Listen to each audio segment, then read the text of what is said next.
అరే చీకట్లా కన్ను కొట్టి అయిపోవాలరా, నోరు తెచ్చి రప్ప రప్ప ఎన్నిసార్లు అంటారు? సిగ్గు శరం ఉండాలి మనకి.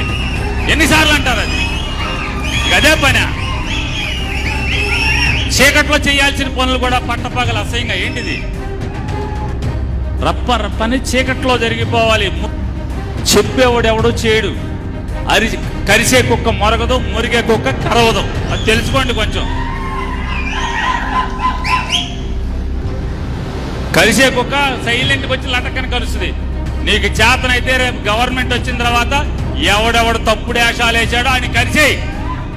దానికి చెప్పాలి, ఎవడికన్నా చెప్పాలంట.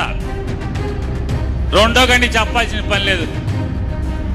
జరిగిపోవాలి. తర్వాత మీరందరూ కలిసి పలకరించాలి. ఎట్లా జరిగింది, ఏం జరిగింది, ఎవరు చేశాడని వెళ్ళండి. ఇమ్మీడియట్ కలెక్టర్కి ఆదేశాలు ఇస్తున్నా, అరెస్ట్ చేయమని.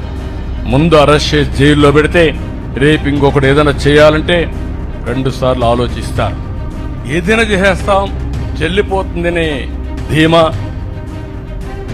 అంటే కరుడు కట్టినటువంటి వ్యక్తులు ఇలాంటి పనులు మీరు నేను ఎవరన్నా చేయగలుగుతారా? మీరు ఆ పని మీ మనసు ఒప్పుకుంటుందా? అలాంటి పనులన్నీ చేశాడు. ఆంధ్రప్రదేశ్ రాజకీయాల్లో మరోసారి ఉత్కంఠ ఏర్పడింది. వైసీపీ సీనియర్ నేత మాజీ మంత్రి పేర్ని నాని చేసిన వ్యాఖ్యలు ప్రస్తుతం రాష్ట్ర వ్యాప్తంగా పెద్ద చర్చనీయాంశంగా మారాయి. ఇటీవల పార్టీ కార్యకర్తల సమావేశంలో ఆయన చేసిన ప్రసంగం ప్రజల్లో భయ వాతావరణం సృష్టించేలా ఉందని విమర్శలు వ్యక్తమవుతున్నాయి. అందులో ప్రత్యేకంగా తన ప్రసంగంలో ప్రజల్ని భయపెట్టేలా, ప్రత్యర్థులను తీవ్రంగా ఎదుర్కోవాలని ఆయన చెప్పిన మాటలు పెద్ద దుమారమే సృష్టిస్తున్నాయి. సభలో ప్రత్యర్థులపై దాడులు చేయాలి, నరికేయాలి, చెప్పకుండా పని చేసేయాలి అనే అర్థం వచ్చేలా వ్యాఖ్యానించటం రాజకీయ వర్గాల్లో తీవ్ర నిరసనకు దారితీసింది. ఈ మాటలు కేవలం రాజకీయ విమర్శలుగా కాకుండా క్రమశిక్షణ లేని వ్యాఖ్యలుగా ప్రజాస్వామ్యానికి తగని విధంగా ఉన్నట్టు కనిపిస్తున్నాయి. తాజాగా ఈ వ్యవహారంపై సీఎం చంద్రబాబు ఘాటుగా స్పందించినట్టు సమాచారం. రాజకీయ వేదికపై ఇలాంటి వ్యాఖ్యలు చేయడం సరికాదని, పార్టీకి ప్రతికూల ఫలితాలు తెచ్చిపెడతాయని ఆయన అభిప్రాయపడ్డారని తెలుస్తుంది. పార్టీ వర్గాల ట్రాక్ ప్రకారం ఈ వ్యాఖ్యలు పెద్ద ఎత్తున వైరల్ అవుతూ ప్రజల్లో పార్టీపై భయం కలిగించేలా మారటం వల్ల చంద్రబాబు తీవ్ర అసహనం వ్యక్తం చేసినట్టు తెలుస్తోంది. మరోవైపు పేర్ని నానిపై పార్టీ హైకమాండ్ కూడా ఆగ్రహంతో ఉన్నట్టు సమాచారం. ఇప్పటికే ఆయనకు అంతర్గతంగా కొన్ని సూచనలు వెళ్లినట్టు తెలుస్తుంది. కార్యకర్తల సమావేశాల్లో ఇలాంటి రెచ్చగొట్టే భాష వాడటం వల్ల పార్టీకి రాజకీయంగా పెద్ద నష్టమే అని, ఇకపై ఇలాంటివి సహించబోమని చెప్పినట్టు సమాచారం. ఈ వ్యాఖ్యలతో రాజకీయ వర్గాల్లో పెద్ద చర్చ మొదలైంది. ఒకవైపు వైసీపీ నేతలు మాటలతో రెచ్చగొడుతుంటే, మరోవైపు చంద్రబాబు మాత్రం పరిస్థితిని శాంతియుతంగా, వ్యూహాత్మకంగా ఎదుర్కోవాలని చూస్తున్నట్టు పార్టీ వర్గాల అభిప్రాయం. ముఖ్యంగా శాంతి భద్రతల విషయంలో ఏ తప్పు జరగకూడదని, ప్రజల్లో భయాన్ని నివారించడమే ప్రభుత్వ లక్ష్యమని సీఎం స్పష్టం చేసినట్టు తెలిసింది. ప్రస్తుతం రాష్ట్ర వ్యాప్తంగా ఒకే ప్రశ్న వినిపిస్తుంది. పేర్ని నాని చేసిన ఈ వ్యాఖ్యలపై వైసీపీ అధినేత జగన్ ఏ విధంగా స్పందిస్తాడు? తన నేత మాట్లాడుతూ ఇలాంటి భాష వాడటం సరికాదని ఆయన చెప్పబోతున్నారా, లేక ఎప్పటిలాగే మౌనం వహించబోతున్నారా అన్నది చర్చకు కేంద్ర బిందువుగా మారింది. మరోవైపు చంద్రబాబు ఇలా సీరియస్ గా స్పందించడం, పార్టీ విధ్వంసకర వ్యాఖ్యలకు వ్యతిరేకంగా నిలబడటం రాజకీయంగా ఆయనకి బలాన్నివ్వబోతోందా అనే అంశం కూడా ఇప్పుడు ఆసక్తిగా మారింది. వచ్చే రోజుల్లో ఈ వ్యాఖ్యల ప్రభావం ఎలా ఉంటుందో, ఈ వివాదం వైసీపీకి చెంపబెట్టుగా మారుతుందా, లేక మరొకసారి రాజకీయంతో మర్చిపోబడుతుందా అన్నది చూడాలి. అరే చీకట్లా కన్ను కొట్టి అయిపోవాలరా, నోరు తెచ్చి రప్ప రప్ప ఎన్నిసార్లు అంటారు? సిగ్గు శరం ఉండాలి మనకి. ఎన్నిసార్లు అంటారు? అది అదే పని. చీకట్లో చేయాల్సిన పనులు కూడా పట్టపగల అసహ్యంగా ఏంటిది? రప్ప రప్పని చీకట్లో జరిగిపోవాలి. చెప్పేవాడు ఎవడో చేయడు. కరిసే కుక్క మొరగదు, మురిగే కుక్క కరవదు.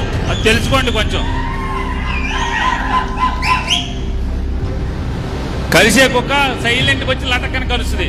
నీకు చేతనైతే రేపు గవర్నమెంట్ వచ్చిన తర్వాత ఎవడెవడు తప్పుడు వేషాలు వేసాడో ఆయన కరిసేయి. దానికి చెప్పాలి, ఎవడికన్నా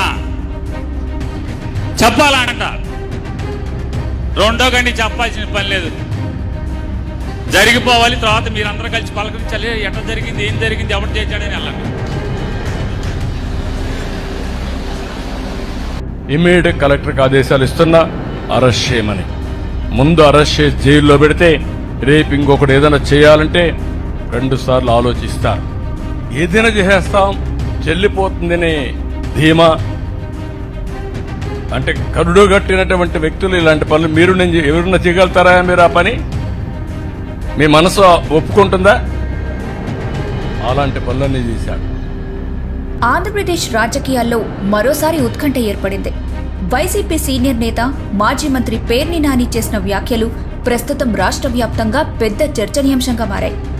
ఇటీవల పార్టీ కార్యకర్తల సమావేశంలో ఆయన చేసిన ప్రసంగం ప్రజల్లో భయ వాతావరణం సృష్టించేలా ఉందని విమర్శలు వ్యక్తమవుతున్నాయి. అందులో ప్రత్యేకంగా తన ప్రసంగంలో ప్రజల్ని భయపెట్టేలా ప్రత్యర్థులను తీవ్రంగా ఎదుర్కోవాలని ఆయన చెప్పిన మాటలు పెద్ద దుమారమే సృష్టిస్తున్నాయి.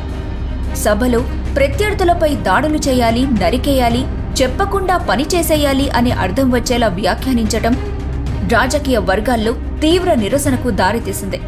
ఈ మాటలు కేవలం రాజకీయ విమర్శలుగా కాకుండా క్రమశిక్షణ లేని వ్యాఖ్యలుగా ప్రజాస్వామ్యానికి తగని విధంగా ఉన్నట్టు కనిపిస్తున్నాయి.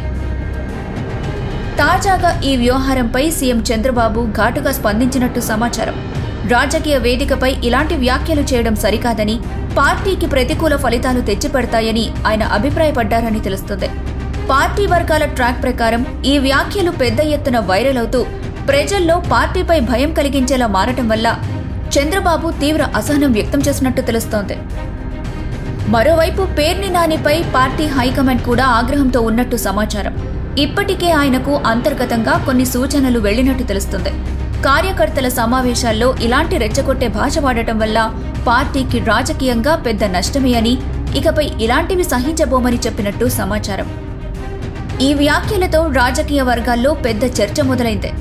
ఒకవైపు వైసీపీ నేతలు మాటలతో రెచ్చగొడుతుంటే, మరోవైపు చంద్రబాబు మాత్రం పరిస్థితిని శాంతియుతంగా, వ్యూహాత్మకంగా ఎదుర్కోవాలని చూస్తున్నట్టు పార్టీ వర్గాల అభిప్రాయం. ముఖ్యంగా శాంతి భద్రతల విషయంలో ఏ తప్పు జరగకూడదని, ప్రజల్లో భయాన్ని నివారించడమే ప్రభుత్వ లక్ష్యమని సీఎం స్పష్టం చేసినట్టు తెలిసింది. ప్రస్తుతం రాష్ట్ర వ్యాప్తంగా ఒకే ప్రశ్న వినిపిస్తుంది. పేర్ని నాని చేసిన ఈ వ్యాఖ్యలపై వైసీపీ అధినేత జగన్ ఏ విధంగా స్పందిస్తాడు? తన నేత మాట్లాడుతూ ఇలాంటి భాష వాడటం సరికాదని ఆయన చెప్పబోతున్నారా, లేక ఎప్పటిలాగే మౌనం వహించబోతున్నారా అన్నది చర్చకు కేంద్ర బిందువుగా మారింది.